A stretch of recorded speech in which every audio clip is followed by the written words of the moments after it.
After that, everything became about planning Mimi's wedding. It was scheduled for Sunday night. It was the only time Captain Smith was available, since he was obligated by tradition to sit with the most elite of the first-class guests during dinner. In the next 2 days, I'd lost a lot of my animosity I'd felt towards Natalie because she'd included me in planning the spectacular reception that was to follow Mimi's wedding ceremony. The ship's kitchen had already at work preparing the scrumptious dessert buffet and the 3-tiered wedding cake. On Thursday night, Natalie pulled a straight white crochet dress with the drop waist and a wardrobe closet, and was claiming that she had never worn it, handed it to Mimi, and proclaimed it was perfect. But Natalie disagreed. Not nearly good enough. Last night, when I dined with Sir Cosmo Duff Gordon and his wife, Lucy had a dress designed in a shop in New York and in London. She was designed for the royal family. I'd commissioned her to design new gowns for us, all of us. She told me she got yards and yards of gorgeous fabric in the cargo hold, and she's bringing it to store in New York, but now it will be used up by the time she gets there. Oh well, she can get more. Of course, we'll have to invite Lord and Lady Duff Gordon. You don't mind, do you, Mimi? They're not bad company. The more the merrier, Mimi agreed happily. Natalie and Mimi discussed the color and decided that a pale lavender for the bridesmaids would be Emma, Amelie, Blythe, and me. Jane is the maid of honor, and you'll need a special dress, Natalie said. I looked at Mimi to check if this was true. She hadn't mentioned it. Maybe she wanted Natalie to take this shot. Really? I'd asked her. Of course, really, Mimi said. You're the closest sister, aren't you? My eyes misted up, and I don't want to make a big fuss. Won't all the new dresses cost a fortune? I asked quickly, wiping my eyes. Ha, Natalie hooted. Benjamin and his 1014s. He'll never miss it. And Mimi will look like a goddess in dress designed by Lady Duff Gordon. But who will make the dresses? I asked. Cherie, she cried, laughing of my naivety. Third class is teeming with seamstresses and tailors who would die for a chance to make extra cash. Can they work that quickly? I questioned. Of course they can, Natalie said confidently. There are hundreds of them down there. By the third day at sea, Emma, Amelie, and I were finally relaxed, and no one would question our presence aboard the ship. In fact, the stewards had gotten so used to seeing us in Blythe and Mimi's rooms that they greeted us with friendly nods as we passed them. Mimi sent an invitation list that included Mr. Stead as well as Colonel Astor and his wife. Imagine the wedding present you'll get from them, Blythe cried, and she heard that they were coming. Besides the Astors and Duff Gordons, the list also included many other wealthy friends of Natalie and Mr. Gunningham, including Miss Brown, whom some called vulgar behind her back, but who I thought was a lot of fun, always telling funny stories and laughing at them louder and louder than anyone else in the room. They'd also invited a very sweet elderly couple, Mr. and Mrs. Stuarts, who had started a magnificent department store called Macy's that I remembered passing on the way to the Waldorf Astoria. And we must invite the movie actress Dorothy Gilbertson, Natalie insisted. Why must we? I asked. Oh, Natalie cried, because she's famous and beautiful and vivacious and très jolie. What a reputation this will be. Lee was also invited, and so was the LaRoches. I didn't see much of Tesla, but I extended his invitation through Thad. But the afternoon before the wedding, I still hadn't heard if he was coming. I needed to know since he was a vegetarian, and I wanted to make sure they were serving something he would enjoy to eat. Has Tesla told you if he plans to come? I'd asked Thad. Oh, I'm sorry, I forgot to tell you, Thad replied, and we walked along the deck.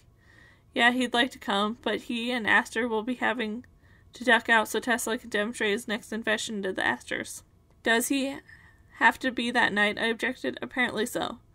The night the ship will be perfect location for Tesla's demonstration. Why? I pressed. Tesla has been spending a lot of time in the telegraph room. He's driving the operations mad, wanting to know about every message received on the ship at sea. They've thrown him out more than once, and he just keeps coming back. He's determined to know if the ships are sending any warning. Warning about what? I asked. Ice. He's demonstrating to Astor that the machine can shatter a vase, and Astor wants to see if it can really break an iceberg. Does Tesla expect there to be a problem with ice? I asked. He's hoping so, Thad replied. Thad was supposed to spend the rest of the day working with Tesla, but Tesla had one of his spells and forced him to lie silently in the darkened cabin. I immediately came and found me in Lee's room. "Jane, come out. Can we spend the day together?" He called through the door. I answered with a hot curl rod in my hand. I had been making a futile attempt to make curls in Emma's fine hair. "I can come back later," he said, when he saw the rod and Emma seated in the stool, her hair down around her shoulders. "No, Jane, you go out with him," Emma offered, with a registered sigh. "My hair is not meant to be curled. I'm going to give up on this and go find Amelie on the deck." I gave her shoulder a quick pinch of thanks. She knew how much I wanted to spend time with Thad. I noticed that he was wearing a blue wool pea jacket. "Is it cold?" I asked. "There's cold wind. Wear a coat," he advised. He and I hurried together to the first-class deck. The sky was filled with blue, with flat clouds rolling lazily in it. Thad took hold of my hand. "Is this all right?" he asked. Smiling, I nodded. It was more than all right. To be walking hand in hand with Thad on the deck of the Titanic was a perfect happiness. A brisk breeze whipped past, pushing us forward. A woman's feather hat blew past us at a great ringing bird sailing by. Thad leapt for it, snapping it out of the air. The woman laughed and clapped in delight. "Well done, young man. Thank you ever so much." It was the jolly Miss Brown. Thad handed her huge hat. She returned it to her head, jabbing a long, pearl-headed pin into it, attaching it to her mountain of hair.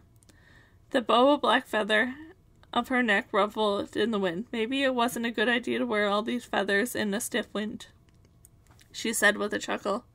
"Don't be surprised if you see me airborne off the bow of the ship." The image of it made me laugh. "I hope not," I said, smiling. Don't worry about me. Nothing ever happens to me." "I was born under a lucky star," she said good-naturedly. "Do you think there's such a thing?" Thad asked her. "I'm sure there is, young man," she replied. "I can tell you're lucky."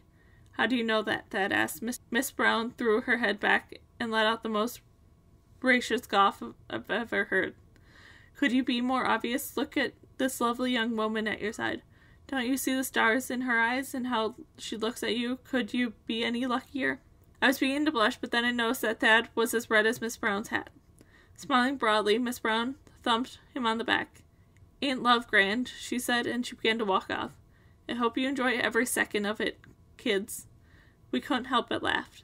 "It is grand," Thad said more seriously when of our laughter had subsided.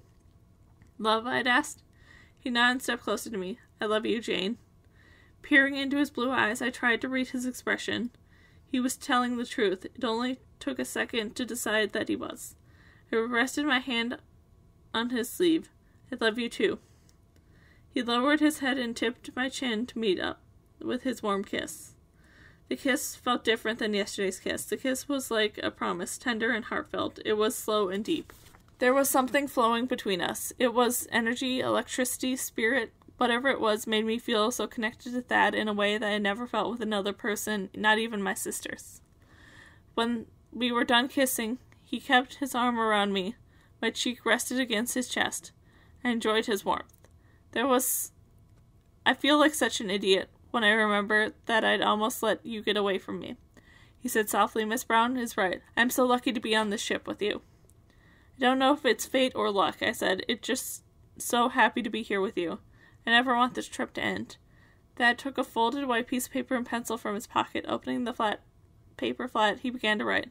"What are you doing?" I asked. "You'll see." On the paper he wrote these words, "Thad loves Jane." And then he began creasing the paper. I quickly realized he was making another paper glider. With a quick pitch, he landed it on the side of the ship.